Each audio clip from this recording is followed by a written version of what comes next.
प्रत्येक दिव्यास्त्र को उचित दिव्यास्त्र से रोका जा सकता है, लेकिन उनका चयन योद्धाओं की बुद्धि पर निर्भर है।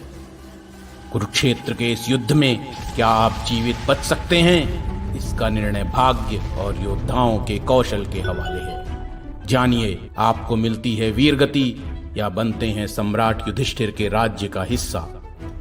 खेलिए महाभारत युद्ध पर आधारित यह रोचक खेल, रणभूमि Kurukshetra. Study the past if you would define the future. Namaskar. I warmly welcome all of you to this episode 1 of Kahi Suni season 2. Kahi Suni is an innovative initiative by Sutradhar where we talk to different people about the ancient Indian stories, the Puranical stories, the history of India, and basically mythology. So today, as our guest, we have with us Surela Chakraborty ji. She is a journalist in culture, photography, lifestyle, and recently she has, written a story called "The Homecoming," which has been published in the anthology called "The Flight of Deities." Namaskar, Surela ji. We Namaskar. welcome you to our show. Thank you Without for having any me. yeah. Without any delay, I would like to begin with the questions.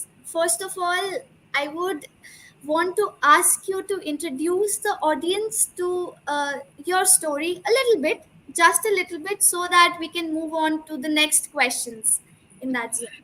So, this is a story about this young archaeologist. His name is Rahil.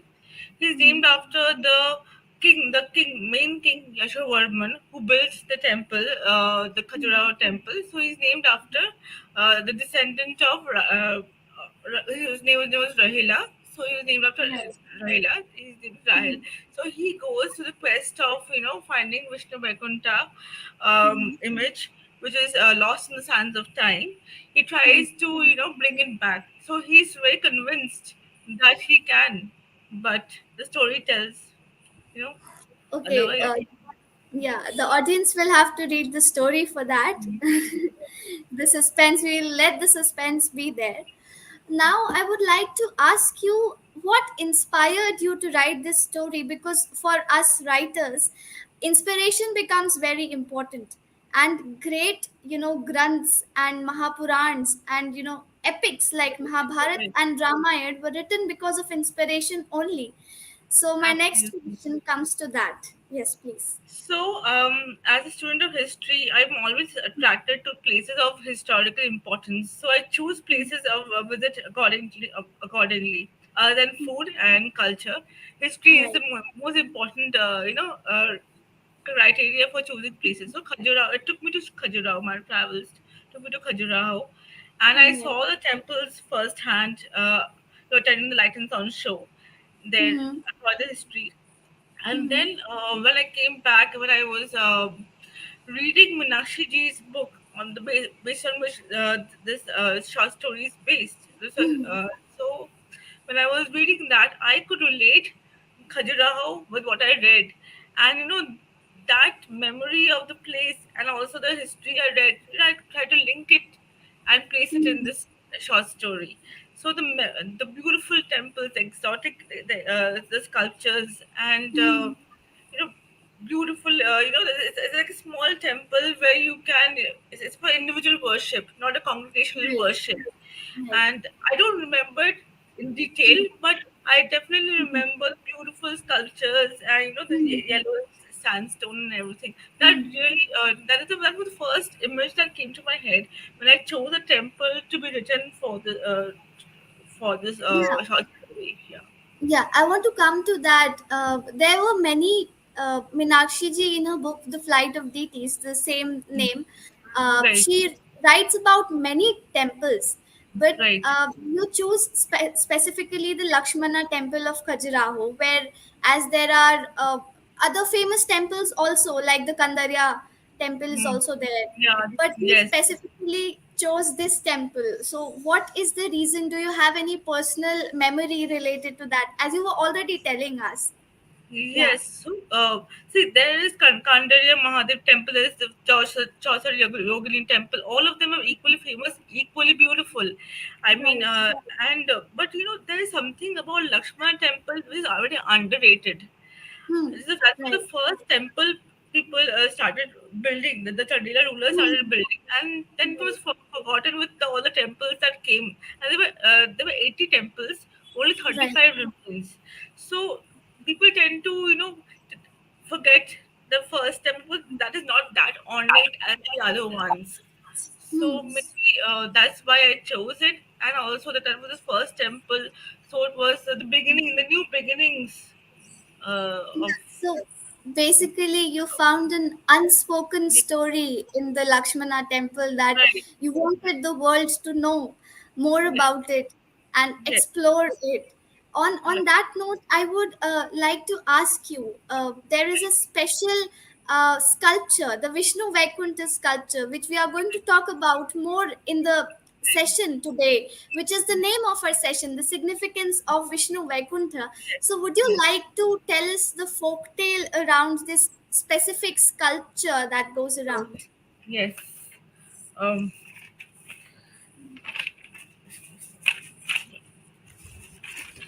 I would So like to tell the audience, I'm so sorry.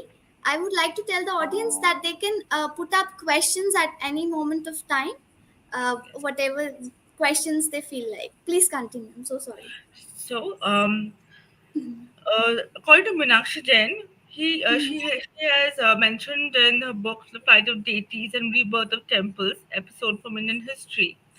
mhm. I'm quoting her. The Chandila Yeah. ruler Yashovarman, who ruled between 1925 to 150, 150 CE, constructed the Lakshmana Vaikuntha temple at Khajuraho for a revered image of Vaikuntha Vishnu he had Mhm, obtained from the Pratihara ruler Devapala.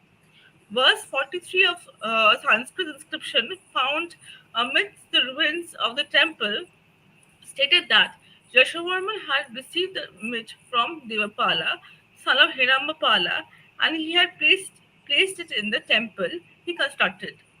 mhm. Hirambapala himself had acquired the image from the Sahi king of Kira, who in turn got it from the lord of Bhota, which is now in Tibet Okay. and now or Kailash. It was mentioned in Mhm, the Epigraphia Indica, Volume 1, 124. The journey of the witch was a testimony to show how sacred and how rare it was. It was a sovereign among all the images back then. right. So Right. the trajectory of the uh, image is itself Mhm, so unique. So it went right. past so many hands, and Mhm. it's 1,000 years old. Yeah. Uh, Right. right. So that itself makes Okay. it very So, different. in today's time, there is a sculpture in the temple, the Lakshmana temple. But do you think it is the original one, or the original one is still lost? See, as per Susan Huntington, she mentions Mhm. this is not the same because this temple was broken and rebuilt several times, Right. and so it is believed that it is not the same. But it Mhm. does not take away the fact that the present image, the icon there, is equally beautiful. I Right. don't think it's worshipped, but Mhm. it is the Vaishnav Vaikuntha in its form. It has a beautiful Prabha Mandala with all the Mhm.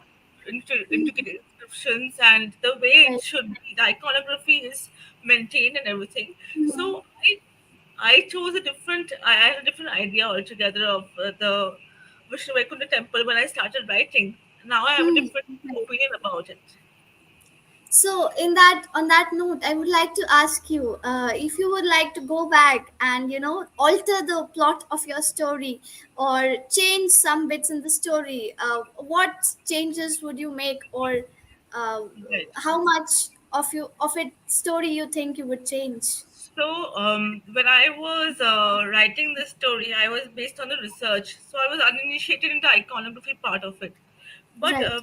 when I study now, when I studied the Mhm. Vishnu Vaikuntha imagery, I Mhm. found on the fourth face of the Vishnu Vaikuntha, which is Kapila, Right. it Yeah. was The in my demo. imagination. the demonic with fangs and Yeah, all the right. other sculpture, and I could relate to that with the sculptures I've seen in the Lamayuru monastery and other Hmm. monasteries of Himalayan origin. So Right. my mind was there. It has encrusted with the beautiful gems and stones, and it has the Hmm. demonic places.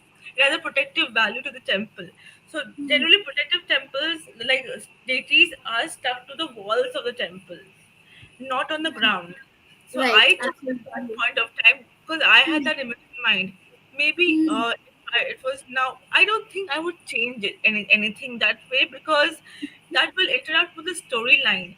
See, if the sculpture is on the ground, you just have to Hmm. insert the sculpture on the below the ground.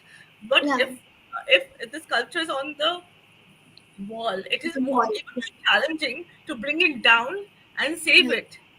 There Yeah. wouldn't be more challenge for the priest to do just to intern it, and then I Yeah. couldn't have added any drama to my story. Yeah. I just but I was thinking, but yes, Hmm. I would say that my research could have been much more in depth. I Okay. believe, and there's much to learn. There's so much to learn. In continuance with this, I would like to ask you, when we write such stories where we derive much of the research from the Puranas, from the history, so Right. how much of creative liberty can we take in such works, and what should we keep in mind while writing such stories, or any kind of literary work for that matter? See, we have to be true to the facts, because there are so many experts out there, and there's so many readers of history out there, and who would like to know the truth of behind the events. So I can only put uh, add that part of the drama in places where there are gaps between the story without tampering with the truth. I am a person who does not want to tamper with the truth of the Right. historical events to make it really entertaining. I want to Mhm. be entertaining, keeping the truth in mind. Yeah. So yeah, that I believe is my take on writing historical fiction. So we should stick more to the facts rather Yes, than yes. bring too much of drama into the story. So is Yeah, that okay with you? Yeah. yeah. I don't want to bend it too much, as you were saying. I don't want to bend Mhm. the history too much. I love history so much. Yeah, that's why. On that point, I would like to ask you discuss with you, or ask you whatever. This one thing, we are at a point of time where so much of westernization has taken place, and so many things are going on. The life is pretty fast. How do we stay connected to our roots at a point like this, and how do we let the future generations become connected to our history, to our culture? What do we do towards that? I feel like this story is a step towards that, so that is why I would like to talk to you. Yes. So, I mean, no. When it comes to me, I also want to stay rooted while I read these kind of stories. Not just mine, the other writers, my co-authors, are also very talented writers, and I've been through their work, and they have done incredible work as well. And it gives me pride to share the platform with them at the Hmm. outset. So I also believe that when we discuss the topics like the temples were broken, the deities were stolen, we often Right. asked, why bring up the past? Why dig the past, which is not pleasant? Yeah. But then we have to say that these things happen. History speaks the truth, and it is as it is. And we have to talk about it because the dharma needs to be protected. Yeah. And even at the time where the life is fast paced, Hmm. and this is an attempt, my story is just an attempt to tell that bring home that message. So it's like a homecoming for the character who Yeah. realizes that the dharma needs to be protected. Similarly, it is a homecoming for me to know what uh, dharma is and how it should be protected. And also I feel that it ha- it is not we're not bringing up these stories just to you know to bring to stir communal disharmony. That is not the intention at all. The intention is just to tell the truth. Yeah, that's. We have a question from the audience. Whenever we write a story and rather create a character, what do we have to keep in mind that it should be fine, and to how much extent do we have to keep that in mind for that matter? So I believe when we create a character, we have to ensure we have to be very clear what the character's goal is, what the Hmm. character is doing, what the Hmm. character wants to do in the future, and what what are the main chief characteristics that you want to nuances you want to project. So, for example, in Rahil's character, he's a nerd. He keeps to himself and Hmm. he does not socialize at all, and that Right. kind of goes against him because he does not find any support Yeah. when he wants Right. support. But at the same Yeah. time, he's Yeah. so passionate. He's so passionate about Yeah. seeking a thing that he loses track. So that is the whole idea of like and it's a process of evolution. Sometimes you start writing something and something else really takes Mhm. you by surprise. I was open to surprise as to how this character will take place. I had like very little idea at that point of time, but it really took me. The flow of the story took me. Okay, so when we read the story, we see the character developing and the character going through different stages as well. And Rahil, I feel in himself, becomes the finder of, or the seeker of truth, and he Yes. becomes so passionate for that matter, right? And I would like to ask you, how did you get this idea for Rahil's character? And do you see yourself in Rahil seeking the truth or Y- history? uh, Yes, I mean, I will not. I was a very passionate student of history back then when I was yeah. in college, and I wanted to take up archaeology and museum studies. But then Mhm. I don't know why I did not pursue it, but I should have. So I just imposed that my unfinished dream on Rahil, and gave him the responsibility of protecting Dharma. So whatever I could not do, Rahil will do for me. So basically, that was the idea of the behind the story. So, passion for history is something that really helped me get going, and I think so. It kept Rahel going too. We have another question. How much of the story is historical, and what part of it is based on imagination? I'm so sorry. I'll repeat the question. How much of the story is historical, and what part of it is based on imagination? So the portion I read out from Meenakshi Ji's uh, book is historical, so I included that in my story trajectory of the Vishnu Vaikuntha, and Right. I imagined it's like a past life kind of story, and Yeah. I put Muhammad Ghaznavi's character into somebody else. So it was Muhammad Ghaznavi. He came Right. and destroyed the temple, which is a truth, which is historical, and the trajectory of the image is also historical. And then I put my spice and drama in the middle, and without I tried not to tamper it as much as possible and keep it true to the point. Yes. Some So, characters come uh, very. Yeah. yes, the history and the imagination merges in this story. You can say, yeah. Yeah, so some characters come very strongly, and they are very alluring. They have a mystical presence, like the Naga Sadhu especially. So did you have any personal experience there, or to inspire that sort of character in a way? Yes, so when I went to Khajuraho, I was standing in the queue to go inside a temple. I can't remember which temple it was, but I remember the diya stand. They have a huge Right. diya stand. The light of the Yes. diya was falling on Naga Sadhu. He was Mhm. carrying a trident, and he was Mhm. standing very far from me. I could not look at I because he is they're very unpredictable. So I looked him up far, and I found it very, very beautiful. I found the very mysterious, and you literally lost Shiva himself standing there. I found, and that image stayed in my mind. So when I got a chance to include him in the story, I included the Naga Sadhu.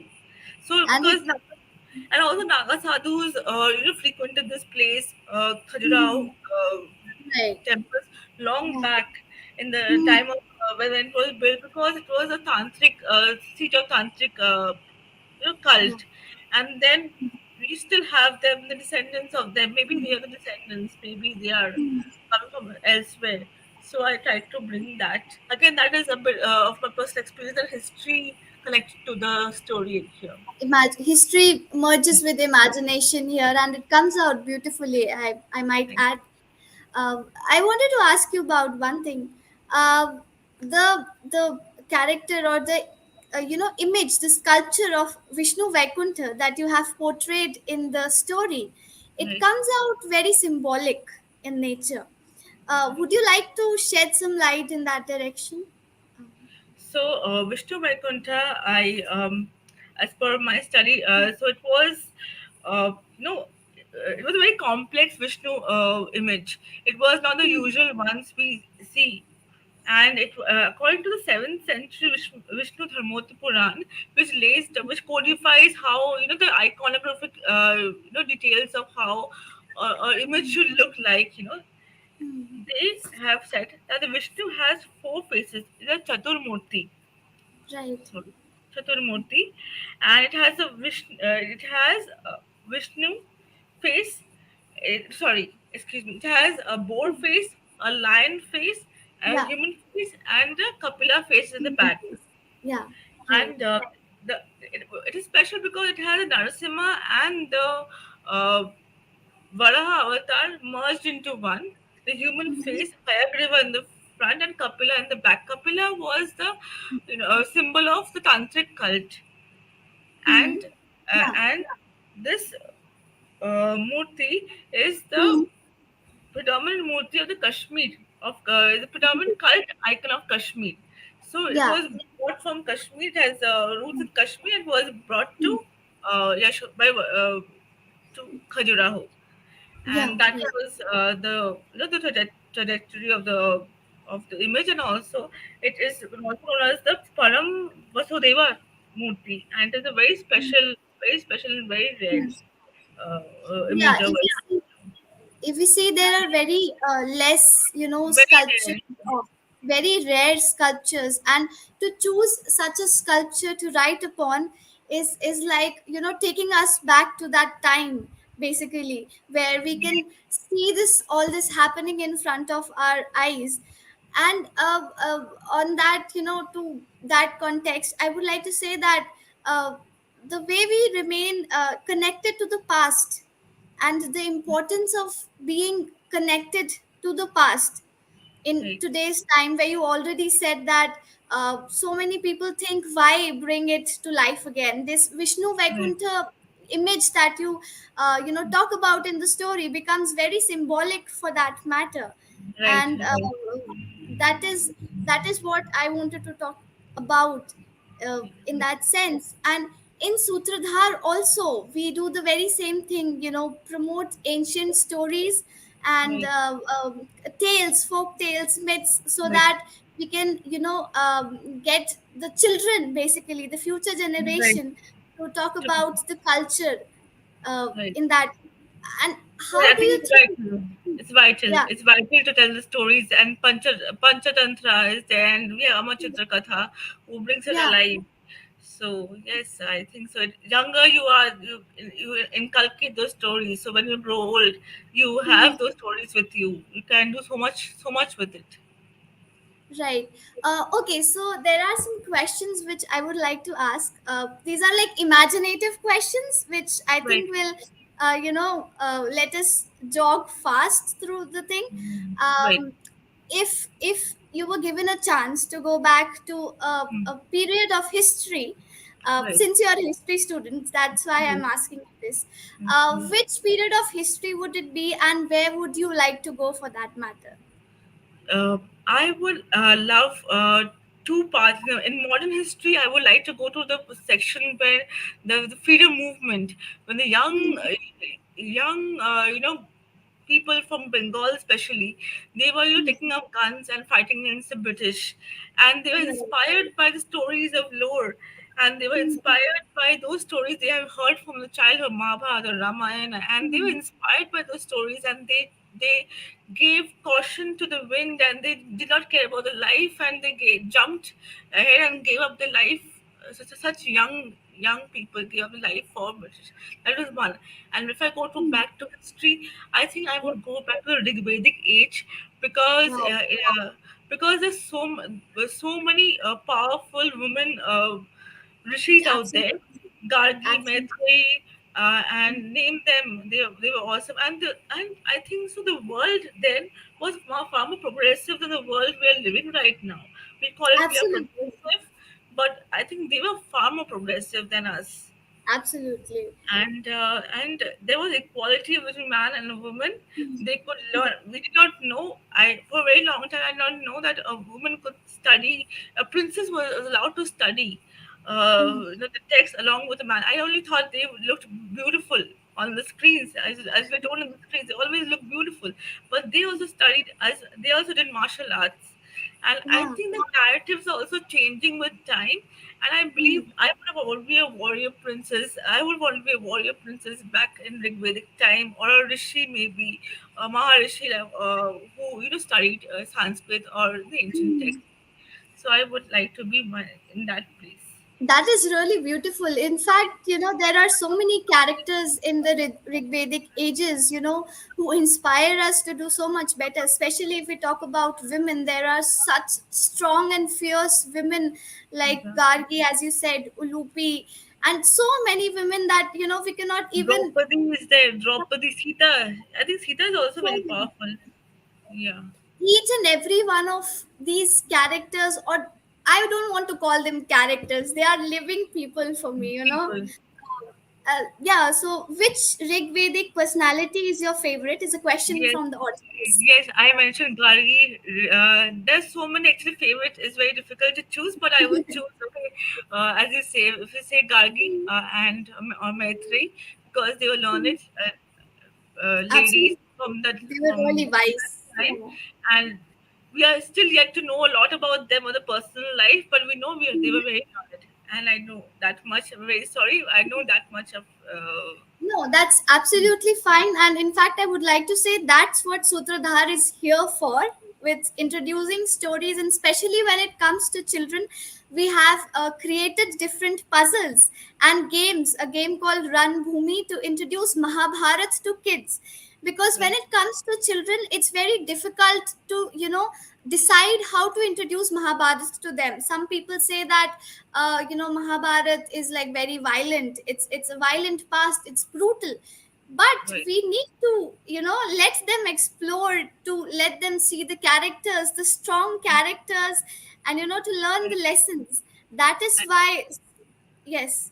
Yeah, I think it's very innovative game. I received one at my home at place as well. I'm yet to play Ranbhoomi, and I'll let you know what you think. I think about it. Absolutely. And even apart from Ranbhoomi, there are, several of podcasts which introduce people to the unheard and unsung stories of these warriors, which becomes very important at times like these where we are losing our roots and, becoming, getting lost in this foggy world, basically. Yes. uh, right now, I would like to ask you, do you have anything you would like to add about the book or about your story? You would like to tell the audience that you want?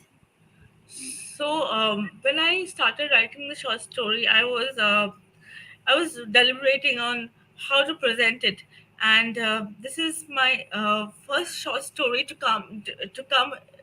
be published in a book format. I had written short stories which was published on a portal, on a more of a simple casual short story that is published on portals, but this is very special for me. So I can say this is my debut short story. And when I started writing it, I was thinking, what should I do with the character? And then I thought, let me put it back to the past and keep a connection with the present and give him some job for the future. So wanted to connect past, present, and future in one thread, the character of Rahil. And I chose past life because, so if you don't, as you had mentioned in the beginning of the this talk, how important it is to remember the past, to study about the past, to know to live the present better, and to make future beautiful. I mean, I'm trying to summarize what the Yeah, thought behind it. right. So that also went behind my mind when I was framing those characters, and I believe that. We as a as as people, we have a duty to protect dharma and take it forward. So Right. this is what I came to mind, and I would thank Indic Academy. I would thank Otis Ishmael. He had guided me throughout the story, how to mold the story and how to rewrite and re-edit my story. So as I said, I'm a debut short story writer.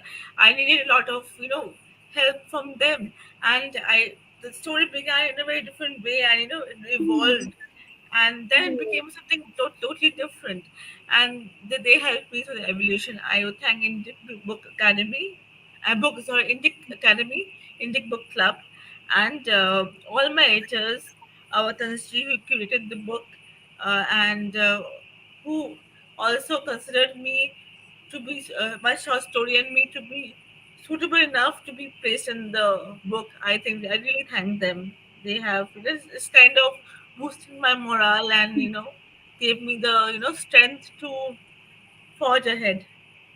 Right. So we have some more questions from the audience. Right. So the stories that we have, the ancient folk tales, what should children learn from these folk tales and stories, basically? Well, first they should enjoy them, Yeah. and then yes, because they are really really fascinating, and Hmm. and most of them are didactic. If you see Hitopadesha, if you see Panchatantra, if you see Jataka, they are all didactic. They all teach children at the formative stages how to live life, how to think in a proper way. And these are the ancient knowledge. These are the ancient wisdom that has come through these stories, written in a very narrative fashion. Even it is believed in Lord Buddha when he was telling, preaching, he used stories to preach them Yes. because Right. laymen never understood what he's trying to say. Because this concept of enlightenment, the concept of nirvana, the concept of those ancient Sanskrit texts was very difficult for people to understand, because Sanskrit was then also the language of the elite, the language of the learned. Lay people talked in Pali or Prakrit maybe. So to Yeah. make the text simple for them, even the great men, as we call them, Buddha, um, and so many of them, they all use the local language. They also the stories to tell, to get the message forward. So Yeah, these, yeah, there is also a quote which says that if we learn from stories, learning becomes so much easier, and I think it resonates very much. right. And along the very same path, there is another question that how do we apply the learnings from Puranas in today's time? Or I think what the audience means is in today's life, in our lives, basically, how do we apply these learnings of Puranas?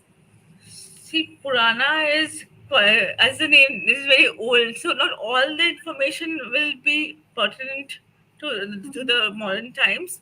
But again, as I mentioned, the didactic value of the story um, should be inculcated, and then move then you should keep this as a value system in your life.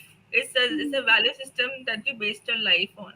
So that's about it. I mean, I don't know how you can apply Purana stories in your daily life.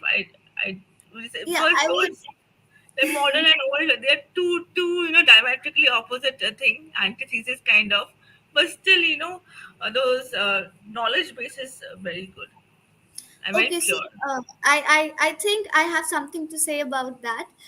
As a literature student, we are always taught to, be intertextual about things.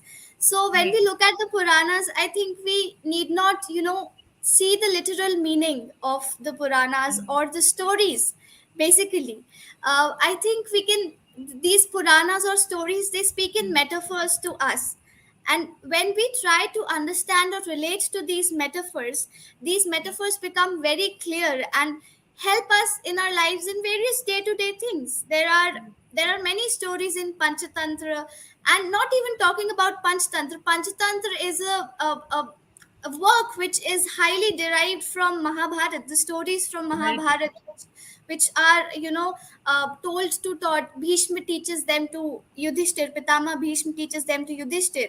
So I think there is a lot that we can learn from Puranas is if we look beyond the literal meaning, and even in the literal meaning, I think we always find something useful. useful, I, something I, new. And if I believe, if you go to Purana story, Puranas are like if you take Mahabharata, the epic, there is not a single emotion that is not expressed in Mahabharata. You'll not find it in the human absolutely, life. So you can connect absolutely, Mahabharata and Ramayana completely with the present life because they were also humans that lived, but their ethos was very different from what we think today. absolutely. So I think we are not that different, but we are different in our thought process now. Yeah. But definitely, ancient wisdom can't be ignored in any way. I And think that, yeah. yeah, Sorry, yeah, I'm yeah. so No, sorry. no, no, I don't know. You should carry on. I think that is the best part about literature, that whatever we feel today and has already been said by someone. So we know that at some point of time somebody has already felt this and somebody has already gone through this. So we get some, courage, willpower, determination to keep striving. As Lord Tennyson says, to strive, to seek, to find, and And not to yield. yes, yes. In Also, fact, when Mahabharata was written, when West they were got inspiration from two birds. The two concha birds were sitting on and I, they were crying when one hunter came in and killed one of the birds. The female bird was crying, and that emotion, or we call in our studies rasa, yes, came that that trans uh, transferred to him. That feeling, that pathos came to Vasudev, and he wrote the entire Mahabharata that we read today. And that obviously it went through so much of interpretation and reinterpretations, and then comes to us. But that emotion remains true. absolutely. Should we expect similar work from you in the future? Are you currently working on something we should look forward to? Currently, I'm studying in aesthetics from Ganpura, Okay, Mumbai. that's So once amazing. I'm yes, and once I am done with that, maybe I will delve back to short stories. Maybe it is historical fiction, or maybe it can. I've not started working yet, but I definitely this publication of the short story has whetted my appetite to write more. And I can be historical fiction, can be any other short story as well. So I hope it will. I jog fast and write another short story before. So we are eagerly waiting for that. Thank you. Uh, and we have an interesting question from the audience. So, while writing the short story, while beginning to write it, did you have some fears or some, prohibitions that worried you? Yes, yeah, as you call it, beginner's fear. Yes, I did have that. And there's something called imposter syndrome that keeps you from writing whether anybody will read my short story, whether it'll be published. And then there's this line from Mahabharata: you have to do your karma, and then don't think about the result. And I have so many people around me to encourage me and remind me of those lines, so it kept me focused and motivated to write. And in fact, the book Meenakshi Ji's book was so inspiring, Hmm. and the research was so profound that really helped pushed me to write this book, this short story.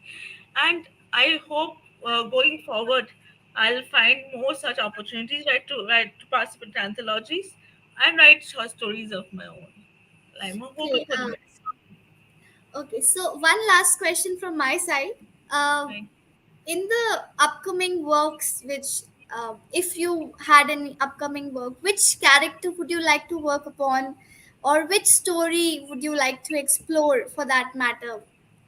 So I had written a short story a few months back, and I'm yet to develop it. It was about this lady who was trying to.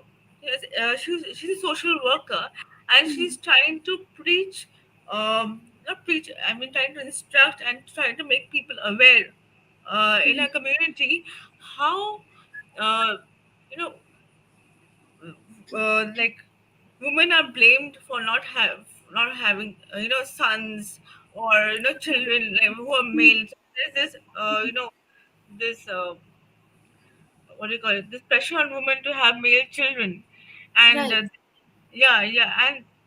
and they are they are subject to domestic violence sometimes because of that. I want to make them aware, empower them to say that you are not responsible for it, and they should they stand up for themselves and not take let others take advantage of them. So the stories of empowerment I had written, and I'm yet to delve back into historical fiction. Okay, so but even that sounds a very meaningful story, for that matter, and has a very poignant subject matter. Uh, we have another question, which is a very important one, and somehow I missed this. What is your advice for new authors Oh my working on god. historical fiction genre? See, I am a beginner myself. I don't think I have attained that level to say that, give advice. I think reading more historical fiction is a good idea to begin with, and if you start writing, you'll find your way. If you write, if a person is a writer, they should start writing whatever that's in their mind, and while reading and writing is the only way to improve and make it happen. That's about Okay, so it will definitely help us to, uh, at least get the writing started in a way, right.